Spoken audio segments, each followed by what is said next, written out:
बिस्मिल्लाहिर्रहमानिर्रहीम। मैं रुखसत होकर फ़हीम के घर आई तो मेरी नंद मुझे अपने कमरे में ले गई थी। मेरी नंद मुझसे 3 बरस छोटी थी। वो कहने लगी, भाभी ये मेरा कमरा है। मैं बहुत खुश हूँ कि आप रुखसत होकर आ गई हैं। अब हम दोनों में खूब दोस्ती होगी और हम मिलकर बहुत मज़े करेंगे। मैं मुस्कुरा दी थी मगर अंदर ही अंदर मुझे कुछ अजीब सा महसूस हो रहा था। मैं बोली, इकरा तुम मुझे फ़हीम के कमरे में छोड़ाओ, वो मेरा इंतज़ार कर रहे होंगे। मेरी नंद हंसकर बोली, तौबा है भाभी, आप तो आते ही अपने शौहर की इतनी परवाह करने लगी हैं। इस तरह तो हम दोनों में दोस्ती नहीं हो पाएगी। आप ऐसा करें कि आज रात आप मेरे कमरे में ही रुक जाएं। जहाँ तक फ़हीम भाई की बात है तो मैं उनसे खुद ही बात कर लूंगी। मेरी कोई बहन नहीं थी तो मुझे शुरू से ही बहुत शौक है कि कोई मेरे साथ रहे, मेरे साथ बातें करे। घर में सभी मेरी ख्वाहिश के मुतालिक जानते हैं और अब अगर आप मेरे कमरे में रुक जाएंगी तो किसी को भी इस बात पर एतराज़ नहीं होगा। मुझे अपनी नंद की बातें बिल्कुल अच्छी नहीं लग रही थी क्योंकि हर नई नवेली दुल्हन की तरह मेरी भी यही आरजू थी कि मैं अपने शौहर के पास जाऊं, उसके मुंह से अपने लिए तारीफी जुमले सुनूं और फिर हम दोनों हमेशा एक दूसरे का साथ देने का अहदो पैमा करें। अब मैं अपनी नंद से ये भी नहीं कह सकती थी कि मुझे उसकी बातें बोर कर रही हैं क्योंकि इस तरह घर में बदअमनी फैल जाती। खैर मैं इकरा की जानिब देखती रह गई थी और वो तो दुनिया जहाँ की बातें करने में मसरूफ थी। तभी मेरी नंद के कमरे का दरवाज़ा खुला था और मेरी सास कमरे में दाखिल हो गई थी। वो कहने लगी, इकरा तुम अपनी भाभी को यहाँ ले आई हो जबकि बाहर बैठी मेहमान औरतें इस चीज़ की मुंतज़िर हैं कि हम कोई रस्में वगैरह करें। इकरा बोली, अम्मी आज भाभी मेरे कमरे में सो जाए, रस्में आप कल कर लेना। मेरी सास के माथे पर बल पड़ गए थे। वो कहने लगी, इकरा अब तुम इतनी भी बच्ची नहीं हो कि तुम्हें हर बात समझानी पड़े। फिर मेरी सास मेरा हाथ थाम कर मुझे अपने साथ बाहर ले गई थी जहाँ पर चंद रस्में की गई और फिर मेरी सास मुझे मेरे शौहर के कमरे में बिठा गई थी। तब कहीं जाकर मैंने सुकून का सांस लिया था, वरना मैं तो बहुत खौफजदा हो चुकी थी कि कहीं मेरी सास भी इकरा की बातों में ना आ जाए। अब मैंने अपने चेहरे पर घूंघट डाल लिया था और अपने शौहर का इंतजार करने लगी थी। तभी थोड़ी देर बाद कमरे का दरवाज़ा खुला तो मैंने शर्मा कर सर झुका लिया था। मेरे कानों में इकरा की आवाज़ पड़ी थी। वो कहने लगी, बस बस भाभी, ज्यादा शर्माने का नाटक करने की जरूरत नहीं है। मैं हूँ इकरा। अब तो मैं इस लड़की से बेजार हो चुकी थी मगर फिर भी मुस्कुरा कर बोली, क्या बात है इकरा। उसने मेरे उरूसी दुपट्टे का पल्लू हाथ में पकड़ा और कहने लगी, भाभी ये देखिए मेरा कमाल। उसने पूरे 10 दाने गंदुम के गिने और मेरे पल्लू से बांध दिए। वो मेरे कान के करीब होकर बोली, भाभी इन दानों का जिक्र ना ही आप अपने शौहर से करना और ना ही सास से, वरना आप बहुत बड़ी मुसीबत में फंस जाएंगी। मैं हैरत से बोली, इकरा ये कैसे दाने हैं। वो बोली, भाभी मेरी एक दोस्त है अजरा, उसकी भाभी को शादी के 10 साल तक औलाद नहीं हुई थी। अब उसका भाई अपनी बीवी को तलाक देने वाला था जब भाभी की वालदा ने उसके लिए गंदुम के दाने दम करवा लिए थे और इन दानों से वो हामला हो गई। अल्लाह ने उन्हें 2 जुड़वा बेटे अता किए। आप तो जानती हैं कि मेरे बाद इस घर में कोई औलाद नहीं हुई तो मुझे बच्चों का बहुत शौक है। मैं चाहती हूँ कि आप बहुत जल्द हामला हो जाए, इसलिए मैं अपनी दोस्त से आपके लिए दम किए हुए दाने ले आई हूँ। आप देखना आप बहुत जल्द हामला हो जाएंगी। फ़हीम भाई को भी बच्चों का बहुत शौक है। जब उन्हें इस बात का इल्म होगा कि आप हामला है तो वो आपको अपनी हथेली का छाला बना लेंगे और आप मुझे दुआएं देती रह जाएंगी। भाभी मैं इकरा की बातें सुनकर मुस्कुरा दी थी। ये तो वाकई बहुत ही अच्छा तोहफा था। अम्मी ने भी मुझे यही समझा कर रुखसत किया था कि ये ना हो नाजिश कि तुम शादी के बाद फैमिली प्लानिंग के चक्कर में पड़ जाओ। जिस कदर जल्दी औलाद हो जाएगी उतना ही अच्छा होगा। मियाँ बीवी का रिश्ता बहुत मजबूत हो जाएगा। मैं बोली, ठीक है इकरा, तुम्हारा बहुत शुक्रिया। फिर वो कहने लगी, भाभी इन दानों के मुतालिक अगर किसी और को पता चल गया तो आपके यहाँ मुर्दा बच्चा पैदा होगा। आप तो जानती है ना हमारे माशरे में ऐसी औरत के साथ क्या सलूक किया जाता है जिसके यहाँ मुर्दा बच्चे पैदा होते हैं। मैं तो उसकी बात सुनकर ही दहल गई थी। तभी कमरे के दरवाजे पर दस्तक हुई तो इकरा झट से उठकर खड़ी हो गई थी। वो कहने लगी, अच्छा अब मैं चलती हूँ, लगता है आपके शौहर नामदार आ गए हैं। मैंने दिल में शुक्र किया कि ये बातूनी लड़की उठकर चली गई है। अब की बार कमरे में दाखिल होने वाला फ़हीम ही था। वो चलता हुआ मेरे रूबरू आकर बैठ गया और उसने मेरा घूंघट पलट दिया। फ़हीम मेरी जानिब देखकर मुस्कुरा रहा था जबकि मैं शर्माती जा रही थी। फ़हीम कहने लगा, नाजिश तुम्हारा माथा बहुत कुशादा है, तुम जानती हो ऐसे माथे का क्या फ़ायदा होता है। मैंने हैरत से फ़हीम की जानिब देखा और बोली, कैसा फ़ायदा। वो मुस्कुरा कर बोला, कुशादा माथे वाली औरतें बहुत जल्द हमला हो जाती हैं। मुझे उम्मीद है कि बहुत ही जल्द हमारे घर में नन्हे से वजूद की किलकारियां गूंजने लगेंगी। मैं फ़हीम की बात सुनकर बुझ सी गई थी। मुझे तो लगा था वो मेरी तारीफ करेंगे मगर उन्हें भी बच्चों की पड़ी हुई थी। यूं तो मैं भी औलाद चाहती थी मगर फिर भी ऐसा कौन सा शौहर होगा जो शादी की रात ही बीवी से बच्चों का तकाजा करने लगे। मैं बोली, फ़हीम अल्लाह ने चाहा तो बहुत जल्द। मैं अपनी बात मुकम्मल नहीं कर पाई थी कि मेरी आंखों के आगे अंधेरा छा गया था। मुझे समझ ही नहीं आया था कि मैं क्या बोलती जा रही हूँ और फिर हर जानिब सुकूत छा गया था। मुझे अपने इर्द गिर्द की कुछ होश ही नहीं रही थी। जब बड़ी देर बाद मेरी आंख खुली मैंने हैरत भरी निगाहों से इधर उधर देखना शुरू कर दिया था। मैं इस माहौल से नाआशना थी। फिर धीरे धीरे अपने हवास में लौट आई थी। मुझे याद आया कि कल रात तो मैं ब्याह कर फ़हीम के घर आई थी। मैं अपने शौहर के साथ बैठी बातें कर रही थी और फिर अंधेरा छा गया था। मैं बेचैन होकर उठ बैठी थी। तब मुझे एहसास हुआ था कि मैं बाथरूम के फर्श पर पड़ी हुई थी। यह मंजर देखकर मेरी रीढ़ की हड्डी में सनसनी दौड़ गई थी। मैंने देखा तो मेरे सारे कपड़े तो मट्टी सटे हुए थे। मैं इस कदर खौफजदा हो चुकी थी कि अल्फाज में बयान नहीं कर सकती। मैं भागती हुई बाथरूम से निकल आई थी। मेरा कमरा रोशनी में नहाया हुआ था। खिड़कियों पर से पर्दे हटे हुए थे और सूरज को तुलू हुए भी शायद बहुत देर हो चुकी थी। उस वक्त फहीम भी कमरे में नहीं था। मैंने आईने में खुद को देखा तो अपनी बिखरी हुई हालत देखकर सोच में पड़ गई थी। मैंने अपने जहन पर जोर देने की बहुत कोशिश की थी कि आखिर कल रात हुआ क्या था। कल रात के मुतालिक जब भी कुछ सोचती तो जहन में धुंध छाने लगती थी। मैंने सोचा कि मुझे नहाकर अपना लिबास तब्दील कर लेना चाहिए, इससे पहले कि कोई कमरे में आए और मुझे देखकर बातें बनाने लगे। मैंने अलमारी से हल्के गुलाबी रंग का कामदार लिबास निकाल लिया था। मुझे बाथरूम में जाने से बहुत ज्यादा खौफ आ रहा था। मैं तो शुरू से ही डरपोक किस्म की लड़की थी, जो छोटी छोटी बातों पर इस कदर घबरा जाया करती थी कि मुझे बुखार हो जाता था। मैंने आयतुल कुर्सी पढ़ी और नहाने के लिए चली गई थी। हल्का फुल्का सा मेकअप किया और कमरे से बाहर आ गई। मेरी सास और नंद मुझे देखकर बहुत खुश हो रही थी। मेरी सास ने तो मुझ पर से कई 100 के नोट वार कर घर की मुलाजमा को दे दिए थे। वो कहने लगी, मेरी बहू तो लाखों में एक है। मैं मुस्कुरा दी और मुंतजिर से निगाहों से यहाँ वहाँ अपने शौहर को ढूंढने लगी थी। इकरा मेरे पास आकर बैठ गई और बोली, भाभी आपको इल्म है क्या, कल रात मैंने अपनी सहेलियों को आपकी तस्वीर भेजी थी। हर लड़की ने आपकी बहुत तारीफ की है। कुछ तो जलकर बोली कि हमें तो नहीं मिली अपने भाइयों के लिए इतनी अच्छी बीवियां। तुम लोगों ने कहाँ से ढूंढ ली है हूर। मैं मुस्कुरा दी थी, मगर मैं बहुत ज्यादा बेचैन थी। मुझे इस बात की फिक्र हो रही थी कि न जाने फहीम मेरे साथ कैसा सलूक करेंगे। वो तो जानते ही ना होंगे कि कल रात मेरे साथ क्या हुआ था। क्या उन्होंने मुझे बाथरूम के फर्श पर डाला था और अब सारी जिंदगी वो मेरे साथ यही सब कुछ करते रहेंगे।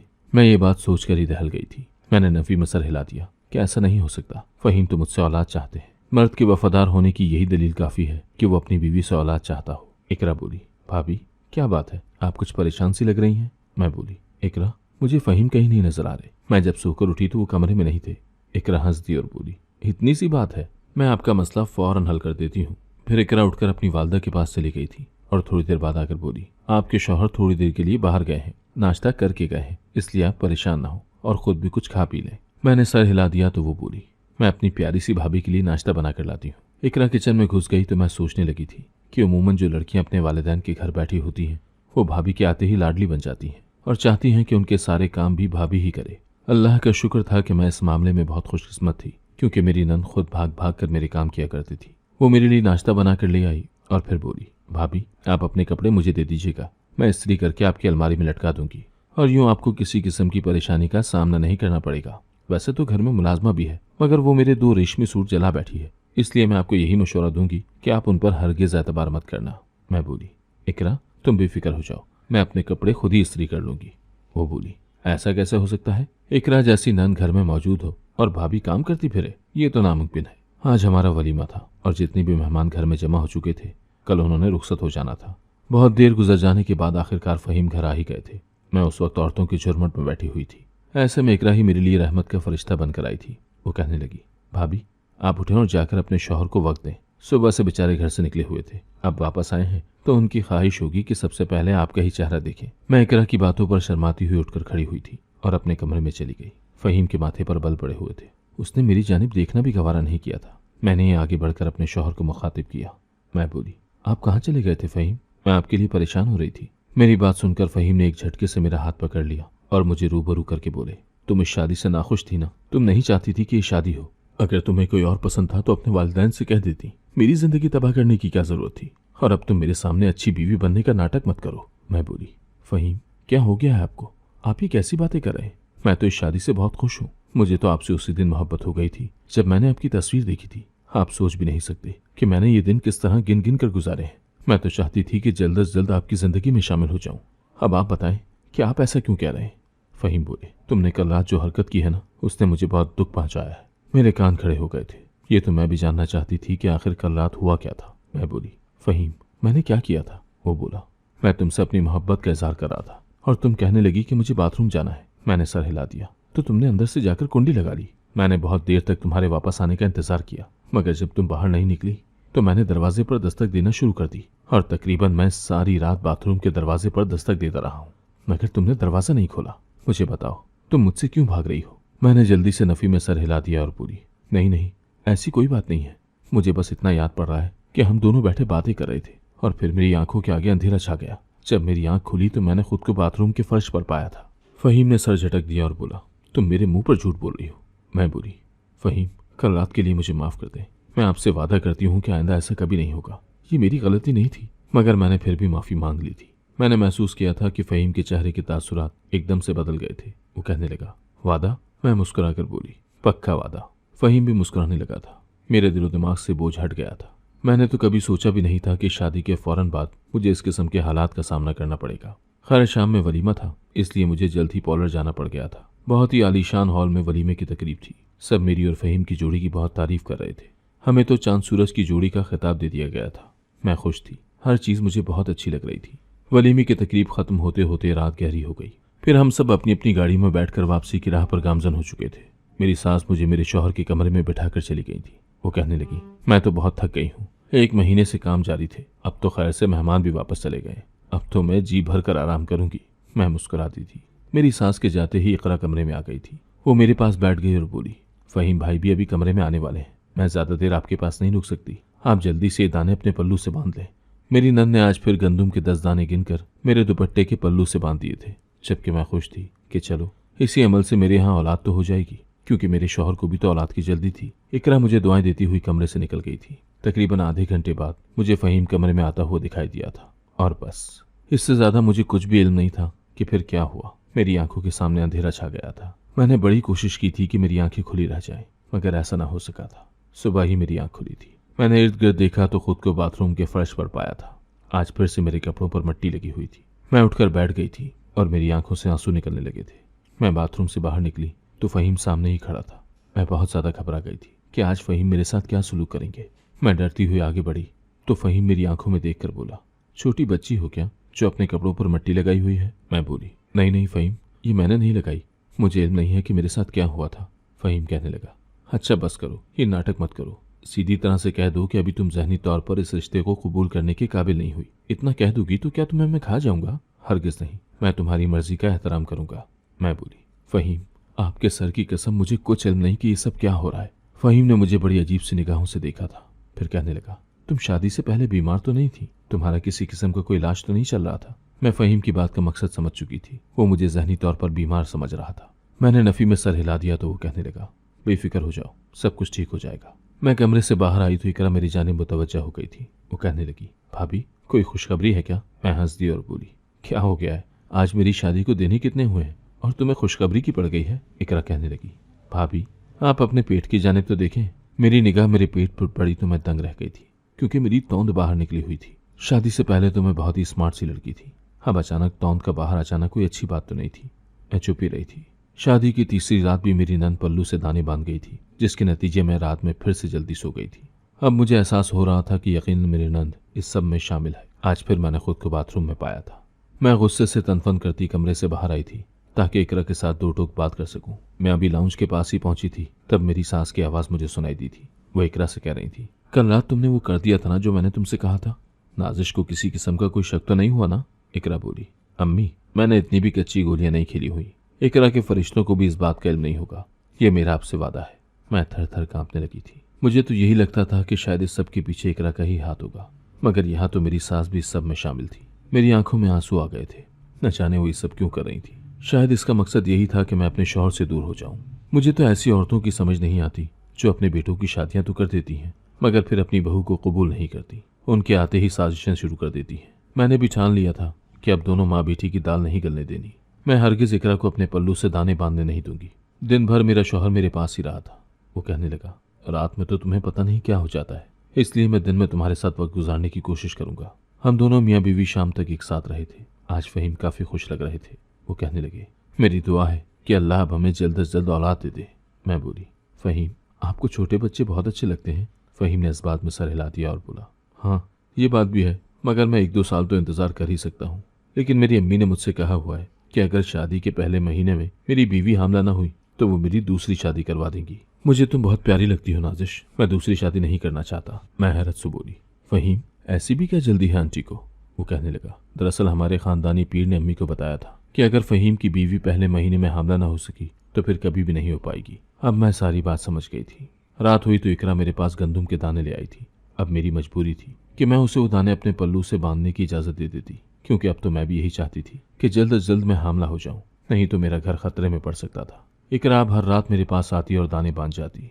चंद ही दिनों में मेरा पेट काफ़ी बड़ा हो गया था। मेरी सास ने मेरा पेट देखा तो खुश होने के बजाय कहने लगी, बहू अपने खाने पीने पर ध्यान दो, अभी तुम्हारी उम्र ही कितनी है जो इतना बड़ा पेट कर लिया है। मुझे तो अपनी सास अब वैसी भी अच्छी नहीं लगती थी, इसलिए चिढ़कर बोली, आंटी ये भी तो हो सकता है ना कि मैं हामला हो गई हूँ। मेरी बात सुनकर वो बहुत खुश हो गई थी। फिर कहने लगी, मगर फिर भी इतने से दिनों में पेट इतना बड़ा नहीं हो जाता।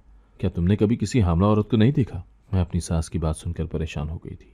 वो ठीक ही तो कह रही थी। मुझे कुछ भी समझ नहीं आ रहा था कि मेरे साथ क्या हो रहा है। मुझे कोई जिस तरफ लगाता मैं उसी तरफ लग जाती थी। अब मैंने सोचा कि मुझे इस राज से पर्दा उठा लेना चाहिए, इसलिए पक्का मंसूबा बना लिया कि आज रात में उन दानों का कुछ करके ही रहूंगी और फिर अपने शौहर के सामने अपनी सास और नंद की असलियत ले आऊंगी। मैंने दिल में ठान लिया था कि अगर वो दोनों में से कोई भी कसूरवार निकला तो मैं अपने शौहर को इस घर से ले जाऊंगी और अलहदगी इख्तियार कर लूंगी। रात हुई तो इकरा मेरे पास आ गई। वो हमेशा ही फ़हीम के आने से आधा घंटा पहले ही आ जाया करती थी। आज भी वो मेरे पास आकर बैठ गई थी और चिकनी चुपड़ी बातें कर रही थी। फिर उसने मेरे पल्लू से गंदुम के 10 दाने बांध दिए और बोली, भाभी आप बहुत जल्द हमें खुशखबरी सुनाने में कामयाब हो जाएंगी। मैं जबरन मुस्कुरा दी थी। फिर इकरा जैसे ही उठकर बाहर निकली, मैंने अपने पल्लू को खोल दिया और गंदुम के दाने बाथरूम में जाकर बहा दिए थे और दोबारा से अपने पल्लू को बांध दिया था। थोड़ी देर बाद फ़हीम कमरे में आ गए और मुझसे प्यार मोहब्बत की बातें करने लगे थे।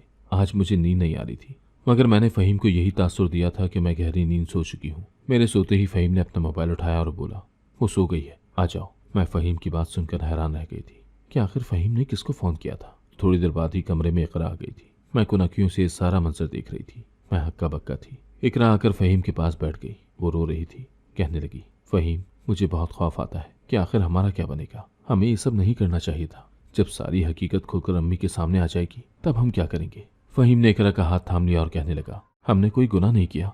फिर देखो मैंने तुम्हारे खातिर शादी भी तो कर ली है ना। नाजिश का अजाब मैंने यूं ही तो नहीं पाला ना। मुझे उम्मीद है बहुत जल्द सब कुछ वैसा ही हो जाएगा जैसा हम चाहते हैं। फिर इकरा बोली, मेरी तबीयत खराब रहती है। मैंने बड़ी मुश्किल से अम्मी से अपना हमल छुपाया हुआ है। मैं तो ये सब बातें सुनकर ही कपकपा कर रह गई थी। फ़हीम कहने लगा, इकरा तुम बहुत डरपोक हो। ये जो कुछ भी हो रहा है तुम्हारी वजह से ही तो हो रहा है। मैंने तो कहा था कि सब कुछ अम्मी को सच सच बता देते हैं, मगर तुम नहीं मानी। पहले ही सब कुछ मंजरे आम पर ले आते तो हमें इतने पापड़ न बेलने पड़ते। इकरा रोने लगी थी। वो बोली, फ़हीम मैं किस तरह अम्मी से कहती कि आपने जिस भतीजे को उम्र भर सीने से लगा कर रखा, हम दोनों को बहन भाइयों की तरह पाला, मगर हम बड़े होते ही एक दूसरे की मोहब्बत में गिरफ्तार हो गए और फिर उनकी नाक के नीचे न सिर्फ चोरी छुपे निकाह कर लिया बल्कि मैं उम्मीद से भी हो गई हूँ। मुझ में तो इतनी हिम्मत नहीं थी। फ़हीम अच्छा हुआ कि आपने शादी कर ली नाजिश के साथ। अब मैं हर रात इसे धोखे में रखूंगी। वो गंदुम के बेजरा दाने इसके पल्लू में बांधने से पहले उस पर बेहोशी की दवा लगा दिया करूंगी। ये तो सो जाया करेगी और फिर मैं उसके पेट में वो इंजेक्शन लगा दिया करूंगी जिससे इसका पेट फूलता रह जाएगा। जब इसका पेट बहुत बड़ा हो जाएगा तब तक मेरी डिलीवरी का वक्त भी हो जाएगा और यूं मैं बच्चे को जन्म तो दूंगी, मगर मशहूर ये करेंगे कि नाजिश ने जन्म दिया है और फिर आप किसी तरह नाजिश को तलाक देकर घर से निकाल देना। मैं बच्चे को पालने लगूंगी और फिर आप अम्मी से मेरा रिश्ता मांग लेना। उन दोनों का मंसूबा मुकम्मल था। फिर फ़हीम मुझे उठाकर बाथरूम में लटाया और इकरा ने मेरे पेट पर इंजेक्शन लगाकर मेरे कपड़ों पर मट्टी मल दी थी। वो ये सब इसलिए कर रही थी ताकि मैं यकीन कर लूं कि वो दाने सचमुच करामत वाले हैं। इकरा बाथरूम से बाहर निकल गई तो मैंने अपने पास छुपाया हुआ मोबाइल फ़ोन निकाल लिया और अपनी सास को कॉल कर दी। मैं जल्दी से बोली, मेरे कमरे में आए, बिना दस्तक किए, मैंने आपको कुछ दिखाना है। मेरी सास बेचारी जैसे ही कमरे में आई सामने का मंजर देखकर बेहोश हो गई थी। वो तो यही समझ रही थी कि फ़हीम और इकरा एक दूसरे को बहन भाई समझते हैं। मैंने बिला वजह अपनी सास पर शक किया था। वो तो बेकसूर थी। ये तो इकरा और फ़हीम थे जो उनके खिलाफ मुझे बदगुमान कर रहे थे। मैं भी बाथरूम से बाहर निकल आई थी और दिल खोल कर उन दोनों को बेइज्जत किया था। अब सच तो मेरी सास के सामने आ ही गया था, इसलिए फ़हीम ने मुझे बड़ी ढटाई के साथ तलाक दे दी थी, जबकि उन दोनों ने मेरी सास को सारी हकीकत बताकर उनसे माफ़ी मांग ली थी। वो बेचारी मजबूर हो चुकी थी, इसलिए उनके रिश्ते को मान लिया था। मैं लुटी पिटी से अपने घर वापस आ गई थी। इस सब में नुकसान सबसे ज़्यादा मेरा हुआ था, मगर इस मुश्किल वक्त में मेरे वालिदैन मेरा सहारा बने थे। उन्होंने मेरे गम का मदावा करने की कोशिश की थी। इस वाक़े को 2 साल गुजर चुके हैं, मगर मैंने अभी तक दूसरी शादी नहीं की। मैं किसी पर भी भरोसा नहीं कर सकती। न जाने मैं उम्र भर कभी किसी पर यकीन कर पाऊंगी या यूं ही अपने वालिदैन के घर बैठी रह जाऊंगी। अगर आपको आज की कहानी पसंद आई है तो वीडियो को जरूर लाइक कीजिएगा और अपने दोस्तों के साथ भी शेयर कीजिएगा। और हाँ, अगर आपने अभी तक हमारा चैनल सब्सक्राइब नहीं किया तो जरूर सब्सक्राइब करें। मिलते हैं कल एक नई और दिलचस्प कहानी के साथ। अल्लाह हाफिज।